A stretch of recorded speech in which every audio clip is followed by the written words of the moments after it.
DMZ1620 here today, and I'm super excited to bring you guys another video in my series where we test out every single weapon inside of Modern Warfare 3, including the Modern Warfare 2 weapons, to see which ones are just the most viable inside of your Modern Warfare 3 Zombies game.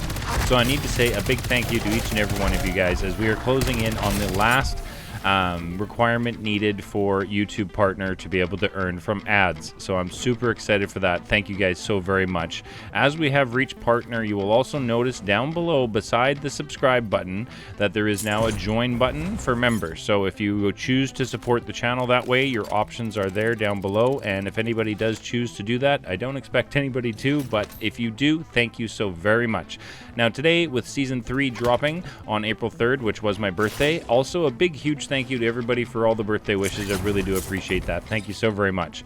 So with Season 3 dropping, we have a brand new SMG, the FJX Horus, and that's what we're going to be looking at today in all three zones. We're also going to be testing it out towards the end using mags of holding to see just how well that works on it as well. So stick around to the end of the video for that. That's going to be really exciting.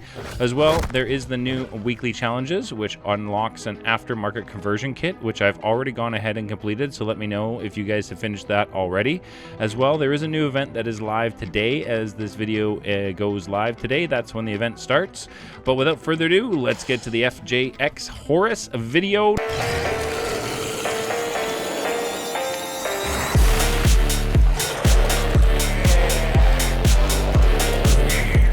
Alright, welcome in, and we are dropping in to do another weapon testing video today, and this one I'm super excited for. Number one, I really like SMGs.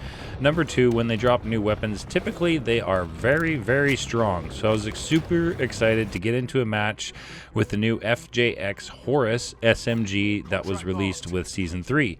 And for this match, as we usually do when we spawn in, I wanted to put on just my perks. We're not going to put anything on the weapon, no legendary tools or anything like that. I did bring in golden armor plates because I'm tired of picking up plates all the time. And my ether blade just to kind of help things along.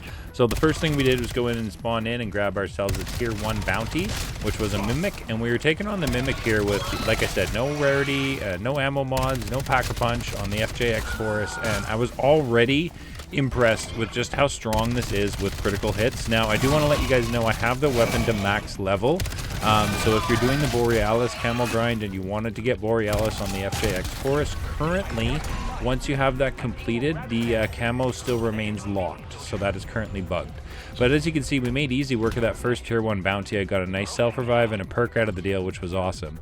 So the next thing I wanted to do was, instead of putting on the legendary tool, I wanted to go ahead and pack-a-punch. So I kept the camo, because this was one of the event camos that I really liked, and I wanted to keep that on there.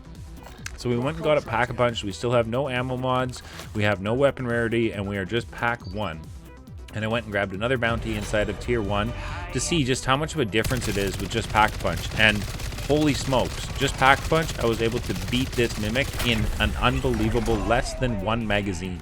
Inside tier 1, white rarity, no ammo mods, just pack-a-punch 1. Thoroughly impressed by that. So the next thing to do was to go ahead and put legendary on it with my napalm blast, which is definitely one of my favorite ammo mods to use. And then after seeing what it did pack-a-punched to a tier 1 bounty, I was too excited to go and grab you guys another tier 1 bounty that I went straight to tier 2 and just grabbed a tier 2 bounty to see what this pack-a-punched 1 legendary with napalm burst would do against a disciple. Now I have to say, disciple bounty contracts for me personally, let me know in the comments if you guys agree, are just one of the most annoying contracts bounties to do, because they are always healing off of other zombies, moving around so strange. I've had disciple bounty contracts literally zoom right outside of the map or underneath the map, unable to finish them. So overall for me, disciple bounty contracts are just not something I usually enjoy. They tend to take a long time to finish as well. For some reason, that was a tongue twister today. You can see though the critical damage with the FJX Horus does amazing work on these tier 2 bounties and these tier 2 HVTs. That Mangler was juiced up from the Disciple and it still made easy work. You can see the critical damage on the Disciple when I'm able to get the hits in, does amazing damage, and we finished him off right there. So I'm already knowing that this FJX Horus is going to be really good. I mean, the tier 2 zombies are not much of an issue at all, and we are currently only single pack-a-punch, which was awesome. I got another perk can out of that bounty contract, which wasn't too bad. So the next thing to do was to try and find Pack-a-Punch so that I could go over and get the weapon to Pack-a-Punch tier 2. Now, it was like across the map for me, and that was definitely something I didn't want to do. And then I realized when I was looking for Pack-a-Punch, I didn't actually have enough cash to get the gun to Pack-a-Punch too. So we went and grabbed a quick raid weapon stash bounty or contract here so I could get the extra cash needed to get myself to Pack-a-Punch 2. Finished up that contract right there. That's a good spot I like to stand in. Kind of keeps all the zombies coming at you from, you know, that one corner, which is nice. Nothing in the loot. Literally nothing. It was atrocious. So now that we had enough cash for Pack-a-Punch tier 2, the next thing to do was, of course, find Pack-a-Punch, which was all the way across the map, of course. Nothing is ever close when I'm doing these videos. So by the beauty of editing, we made it over instantly to Pack-a-Punch and Pack-a-Punched our weapon to tier 2. You can see the zombies in tier 2 are certainly not much of an issue. And then we have to find ourselves a bounty inside of tier 2 to see how that handles, how this FJX Horus will handle a bounty in tier 2 double packed with legendary. The zombies, I feel, definitely just get absolutely easy work, not a problem. You can see they just totally get destroyed. And here I got super lucky. I love it when this happens. Let me know in the comments if this happens to you guys and you absolutely love it, because I'm sure you do. But you get a double points on a bounty contract, and you can finish the bounty contract. You can see on the screen there, my double points was still going. So I got double money for completing the bounty contract. With the exfil streak to level 10 and the extra 30% essence completed for bounty contracts, that is absolutely friggin' amazing. So now we did that, and we can see just how strong it was against the tier 2 bounty. The only thing left for me to do was to head off into tier 3 and pick up the rest of my perks. So we went and selected the perk machine there, so we knew where we were going. And then I went and put on the Pack-a-Punch 3 crystal that I brought into the match to, you know, make sure we're max level on the weapon. We picked up the rest of our perks, and this time I actually purchased Tombstone and got all of my perks.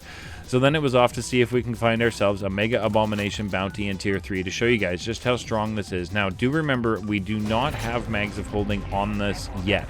I did bring them in, and we were making our way over to this bounty contract, and again, it just auto-deleted in tier 3. Like, I'll take the loot, the free loot, and a bounty contract in tier 3 is certainly pretty nice, and you can see I got an epic stash in there. We got a jug suit, a schematic, a perk, a sigil, which I don't need because I have them stowed, and a blue tool, which wasn't the greatest. But we got another Mega Abomination here inside of tier 3, and again, I wanted to show you guys like just how this works without mags of holding, because someone had mentioned in my comments that it's an unfair judgment on weapons to be using mags of holding on them all the way through, because they want to see how they are regarding reloading.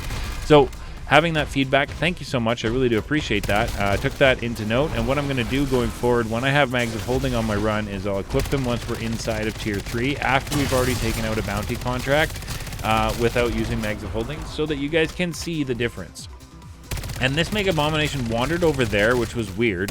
Then I noticed his health went back to full, and then the strangest thing, he just eliminated him, deleted, gone. I didn't kill him. I didn't get any loot. It was the strangest thing. Have you guys, let me know in the comments, ever seen that happen inside of tier 3? I think that's the first time I've ever seen that. That was so weird. I know if you go too far away from them, they can despawn, but like I was still engaged, so I didn't understand that. Anyway, we got lucky. The next bounty we picked up was a Mega Abomination bounty contract inside of tier 3, which was perfect time to show you guys just how strong this FJX Horus submachine gun is inside of tier 3. Legendary, triple packed with napalm burst, and we do not have mags of holding on it.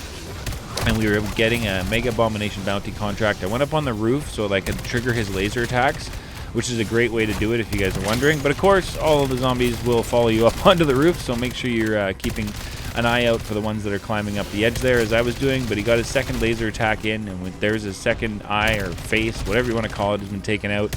And you can see how quickly he's just firing up the laser attacks at me again. His third one there, we took him down, got a good bunch of critical hits in with that laser attack. Picked up a little bit more ammo from the zombies that were dropping it off.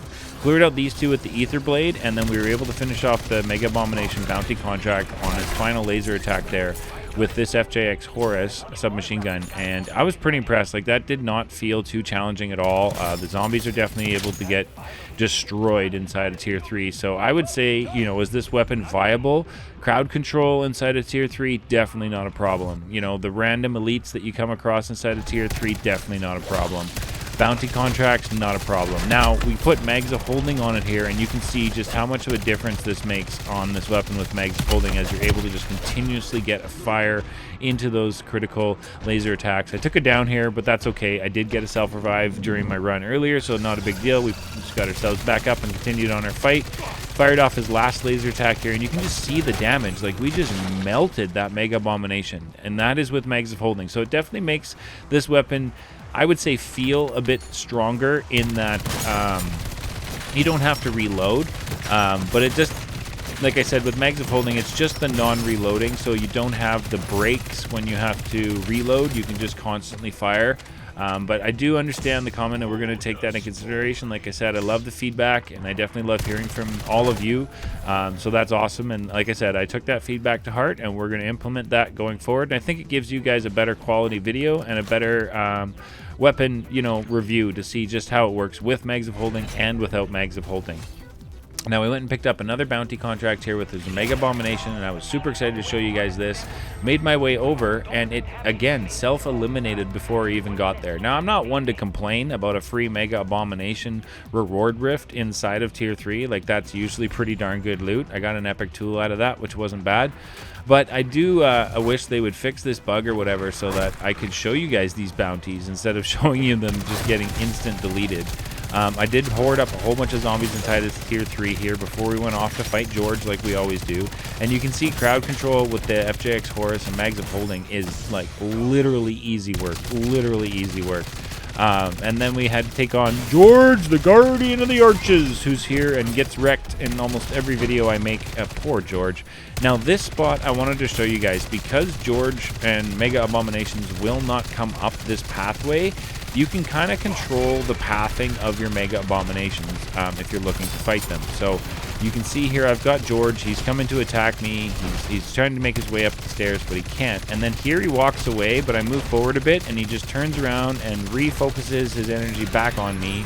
We were able to destroy Zhorde, Guardian of the Arches, super easy with the FJX Horus, legendary with Napalm Burst and Max Pack-a-Punch, and that was just like an easy fight. Went to pick up this contract here because I had time and I was just really enjoying using this. And Mega Abomination was chomping away at me. I was trying to pick up this bounty contract. It was absolutely insane in here. Sorry, not a bounty. We're doing a raid weapon stash. So I put a decoy down just so I could get the raid weapon stash started without too much concern. And then I went up to my spot where I like to sit and do this particular raid weapon stash inside of Tier 3. I'll drop an energy mine right here and behind me, and then I'll just sit up top here and pretty much use the energy blade to do, or the ether blade, sorry, to do all the work for me. And then we checked the loot in there, and we got ourselves nothing I really needed. A pack 1 crystal I don't need, so we left that. And then that Mega Abomination was still outside, so we had to take him on. And I definitely wanted to do that to show you guys again. Mags of holding. Look at how strong they are with this FJX Horus. It is incredible. This weapon, without mags of holding, will stand on its own 100% and will be completely viable. This is definitely one of the strongest weapons in the game right now. I certainly do feel that. Let me know in the comments below if you agree or disagree with that. And then I noticed at the time, like, I was already out of time, so we just moved straight to exfil. We got out and we pushed our containment level up to an awesome 420. What a beautiful number to end it on. And as always, at the end of the video, here's the build I used for the FJX Horus. Let me know in the comments if we can come up with a better build for everybody to use, and we'll catch you guys in the next one.